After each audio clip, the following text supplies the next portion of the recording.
పొలాల్లో 3 గంటలు ఆకుండా కురిసిన వానకి కండ్రాక్ కాలేజ్ వెళ్లే రోడ్డు పెట్రోల్ బంక్ కాడైతే 1 feet హైట్ లో అయితే నీళ్లు వెళ్తున్నాయి. ఇది మామూలే అనుకుంటే కోదల్లో సిసిరెడ్డి స్కూల్ కాడ డివైడర్ల పై నుంచి అలుగు బారినట్టు పారుతున్నాయి వాటర్. ఒక సైడ్ మొత్తం ఫుల్ వాటర్ అనమాట. డివైడర్లు 3.5 అడుగుల హైట్ మీద నుంచి వరద పారుతుంది. అంటే ఒక సైడ్ మొత్తం వాటర్ ఉన్నాయి డివైడర్లకి, ఇంకో సైడ్ మొత్తం వాటర్ లేవు.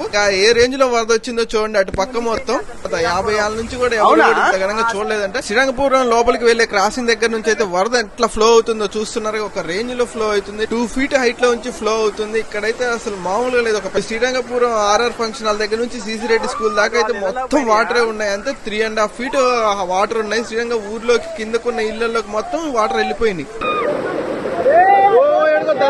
పోతుంది